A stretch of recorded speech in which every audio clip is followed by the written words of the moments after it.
Welcome to Rich Inserts Talk Show, where we take up recent and relevant topics that concerns your health. I am Shubhankar from Team Rich Inserts, and today we have with us dietitian Shrutika Behra. And the topic that we will discuss today is a very relevant and a topic that comes every day in front of us. The topic is slimming, which is a rage word today.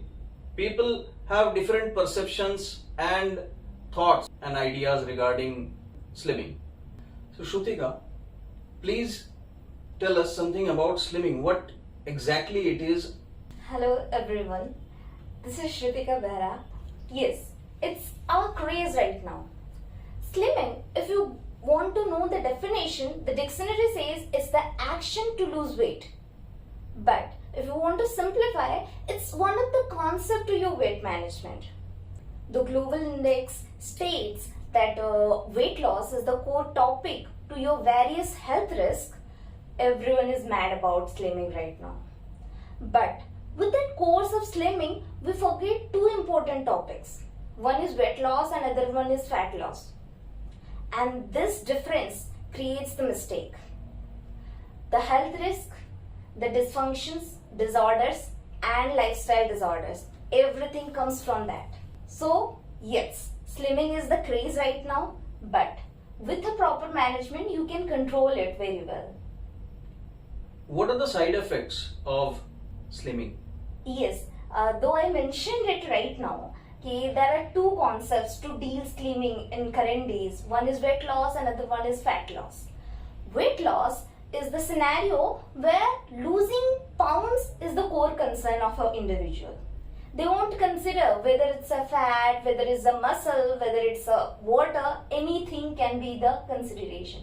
But in fat loss, you are considering only the fat cells. So with the proper guidance, there won't be any sign of symptoms like very weakness, lethargic, fatigue or lack of energy during workplace, anything. But if you go without any control or without any help of experts like health coach, dietitians, there will be symptoms, there will be side effects to it. Okay, so from your talk, I understand that there is a difference between weight loss and fat loss. Yes, it is. So the people who are into weight loss, if they want to switch over to your concept of fat loss, yes, what would be the process and how would they do it?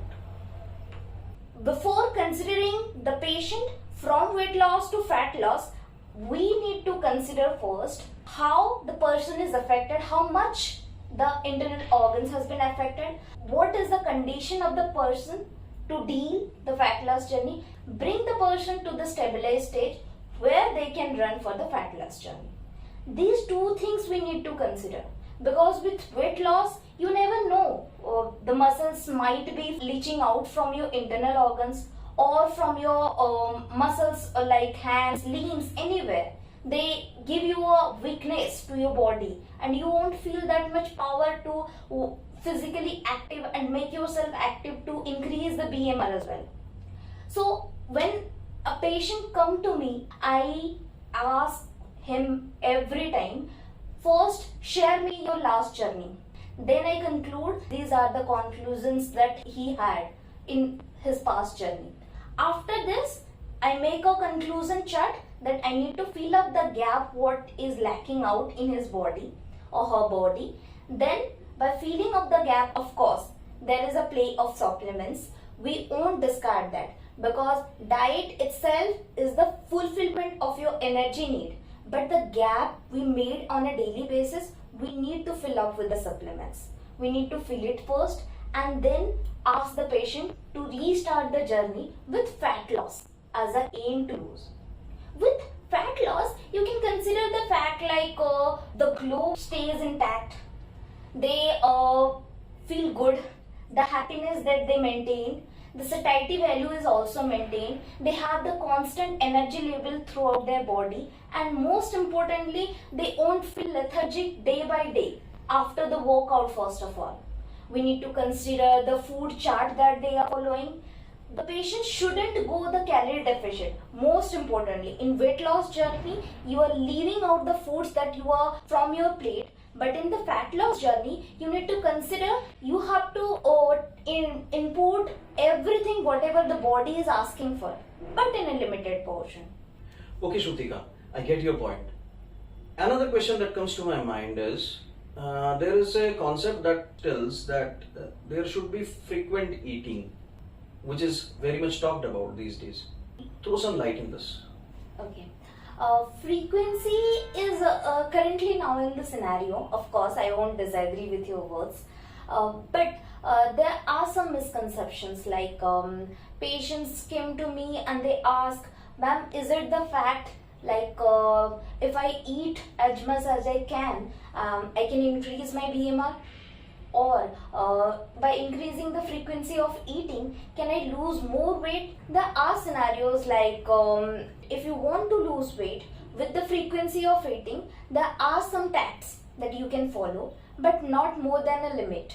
More than 9 meals a day or less than 1 meal a day can be a dangerous act to your vital organs. That's why even if intermittent fasting has a rule of 1 meal a day.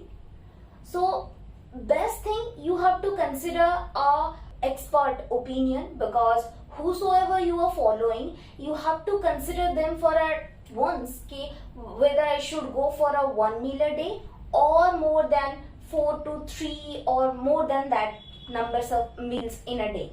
But NCBA already had done 250 individuals is like 5 to 6 meals a day for Asian people is very ideal and very efficient for our body type. So we can follow that. Beyond this limit, you can increase your hydrogen pump to create the acidity day by day. And below 1 mil, you can create again the scenario that you are enhancing your hydrogen pump, and this create the acidity, bloating, or abdominal distension, anything like that. So be cautious, be attentive to what you are eating today, and more than this, you have to follow your expert's advice and never go beyond this limit 1 to 9. This has to be in the same. Okay, there is another thinking that dieting is not as important. You can have as much of food as you want and you can burn it out with exercises. What is your take on that? Like people are saying ki I don't need to pull out the plate, my favorite dishes from my plate. Instead, I can go and walk more in the gym and spend more calories on from my body, so that will help me.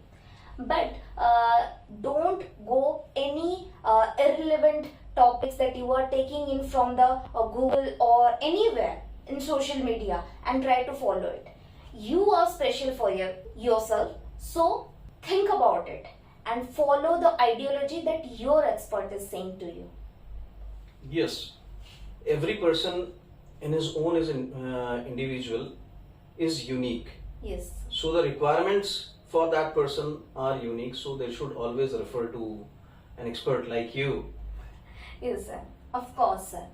Without any significant advice from your clinical experts, you can suffer from a lot of diseases that are running right now, like obesity will be a stagnant case for you, or you might suffer from the other disorders like fatigue, muscle loss, kidney infections, anything like that.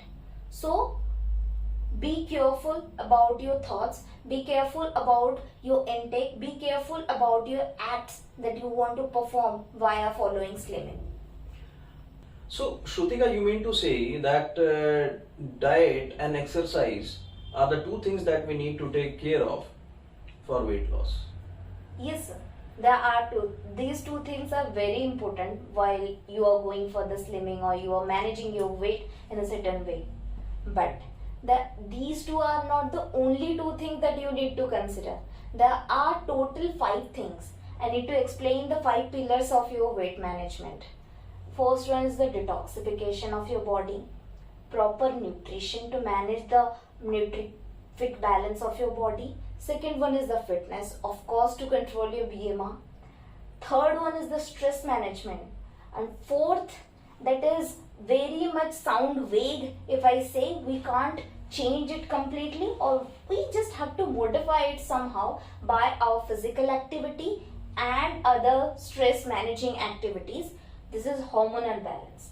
These 5 things will help to control your weight properly. You want to detoxify your body in alternate times, you need to give the proper nutrition for your whole body, starting from each involuntary to voluntary organs. Your physical activity has to be maintained. Diet and food are complementary to each other.